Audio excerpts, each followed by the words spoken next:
सुप्रभात बच्चों, कैसे हो आप सब। मैं आशा करती हूँ आप सब बहुत ही अच्छे और स्वस्थ होंगे। तो बच्चों, आज की कक्षा में हम शुरू करने वाले हमारा अध्याय नंबर 4। इसका नाम है संज्ञा। ठीक है, तो चलिए बच्चों हम शुरू करते हैं हमारा नया अध्याय संज्ञा। बच्चों से पिछली कक्षा में आपने पढ़े थे शब्द और वाक्य। क्या आपने उन सभी का पूरे जो अभ्यास प्रश्न उत्तर थे क्या अच्छे से कर लिए? बताइए। मैं आशा करती हूँ कि आप सभी ने उनको बहुत अच्छे से पूर्ण कर लिया होगा। ठीक है, तो चलिए बच्चों आइए अब हम शुरू करते हैं हमारा ये नया अध्याय। चलिए बच्चों देखिए, किसी व्यक्ति, प्राणी, वस्तु, स्थान या भाव के नाम को संज्ञा कहते हैं। बच्चों समझ आया संज्ञा किसे कहते हैं? किसी भी व्यक्ति का नाम हो सकता है, किसी जगह का नाम, किसी आप बोल सकते हैं प्राणी का नाम, किसी भाव का नाम, ठीक है, किसी वस्तु का नाम भी हो सकता है। तो ये सभी जो नाम है इनको हम क्या कहते हैं? संज्ञा कहते हैं। ठीक है, चलिए बच्चों देखिए अब आगे। तो बच्चों इन्हें देखिए, पढ़िए और समझिए। आइए बच्चों देखिए, यहाँ पे एक चित्र दिया गया है। ठीक है, देखिए अब यहाँ पे क्या क्या बोला है। देखिए तो पहला बच्चों, विशाल बैठा हुआ है। ठीक है, यहाँ पे विशाल देखिए ये रंगीन शब्द है। ठीक है, तो ये जो रंगीन शब्द है क्या है? विशाल। ये क्या है? देखिए व्यक्ति का नाम है। दूसरा, विशाल के साथ उसका कुत्ता भी बैठा है। तो यहाँ पे कुत्ता क्या है? ये प्राणी का नाम है। ठीक है, विशाल टीवी देख रहा है। तो टीवी क्या है? टीवी एक वस्तु का नाम है। विशाल घर में बैठा है। तो घर क्या है? ये स्थान का नाम है। विशाल बहुत खुश है। तो खुश क्या है? यहाँ पे ये भाव का नाम है। ठीक है, तो बच्चों ये सभी रंगीन शब्द संज्ञा है। बच्चों समझ आए? क्योंकि इन सभी नामों में किसी न किसी का नाम है। कभी भाव का नाम है, तो कभी वस्तु का नाम है, कभी व्यक्ति का, कभी प्राणी का। ठीक है ना। चलिए, तो ये सारे नाम जो है वो संज्ञा है। ठीक है, इनसे किसी व्यक्ति, प्राणी, वस्तु, स्थान या भाव के बारे में पता चल रहा है। ठीक है ना बच्चों।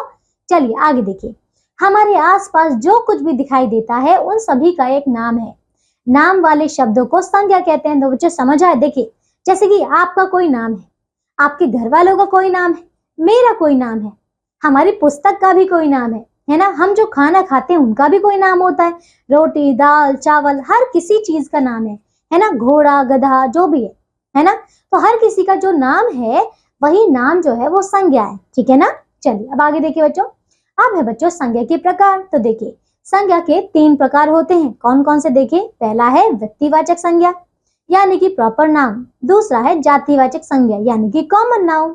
तीसरा है बच्चों भाववाचक संज्ञा यानी कि बच्चों एब्स्ट्रैक्ट नाउन। ठीक है ना। चलिए अब एक एक करके हम इन सभी संज्ञाओं के बारे में देखते हैं। ठीक है, देखिए तो बच्चों पहला है आपका व्यक्तिवाचक संज्ञा। देखिए जो शब्द हमें किसी विशेष व्यक्ति, वस्तु या स्थान का बोध कराते हैं व्यक्तिवाचक संज्ञा कहलाते हैं। ठीक है ना बच्चों, समझ आया? चाहे भी कोई भी हो, जैसे कि विशेष कोई व्यक्ति हो, विशेष कोई वस्तु हो या फिर विशेष स्थान हो। ठीक है ना। चलिए उदाहरण से समझते हैं बच्चों।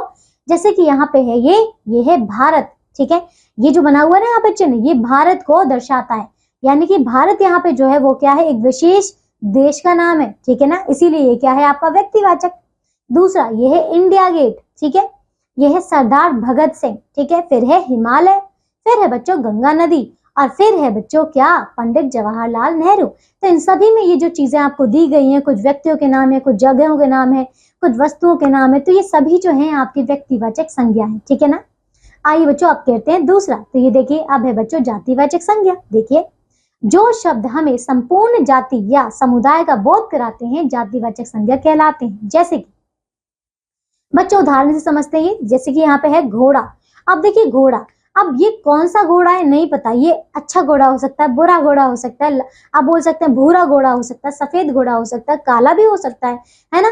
आप बोल सकते हैं किसी विशेष व्यक्ति का एक विशेष घोड़ा हो सकता है, लेकिन यहाँ पे हमें कुछ नहीं बताया गया है।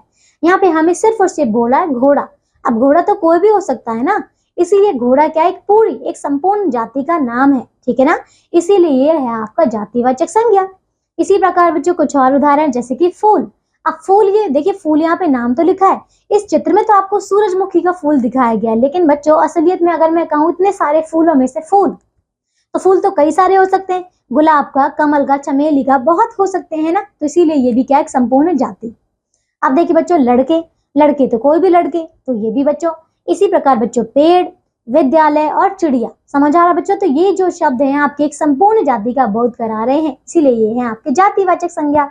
ठीक है, अब देखते हैं बच्चों तीसरा। तो ये है बच्चों भाववाचक संज्ञा। देखिए जो शब्द हमें गुण, दोष, दशा, स्थिति, अवस्था आदि का भाव का बोध कराते हैं उन्हें हम भाववाचक संज्ञा कहते हैं। बच्चों समझ आया कि हमें इसमें क्या क्या बताया जाएगा?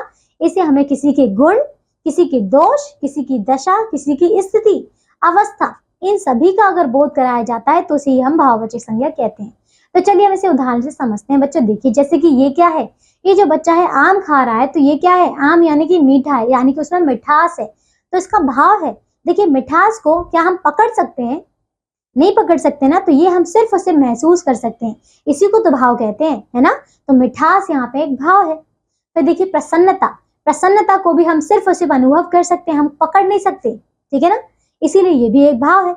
इसी प्रकार बच्चों मित्रता, खुशी, बुढ़ापा, बचपन, तो बच्चों देख रहे हैं ये वही चीजें हैं, ये वही नाम है जिनको आप पकड़ नहीं सकते, सिर्फ उसे अनुभव कर सकते हैं, ठीक है। इन्हीं को हम क्या कहते हैं? भाववाचक संज्ञा।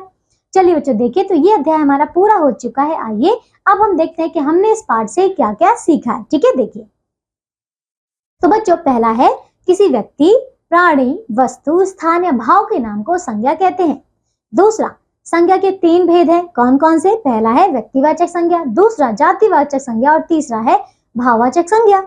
अब देखिए तीसरा, व्यक्तिवाचक संज्ञा से हमें किसी विशेष व्यक्ति, वस्तु या स्थान का बोध होता है। चौथा, जातिवाचक संज्ञा से हमें संपूर्ण जाति या समुदाय का बोध होता है। और पांचवा, भाववाचक संज्ञा से हमें गुण, दोष, दशा, स्थिति और अवस्था आदि के भाव का बोध होता है, ठीक है ना बच्चों। चलिए तो देखिए बच्चों, ये अध्याय हमारा पूरा हो चुका है। इसके अंतिम में आपको अभ्यास के प्रश्नोत्तर दिए गए हैं, तो आप सभी बच्चे उन्हें पूर्ण करने के प्रयास करेंगे, ठीक है ना। चलिए अब हम मिलेंगे एक नई कक्षा में ऐसे ही नए अध्याय के साथ। तब तक के लिए आप सब अपना ध्यान रखिए और स्वस्थ रहिए, और बच्चों इन सभी प्रश्नों को हल करते रहिए, ठीक है ना। चलिए बच्चों, बाय।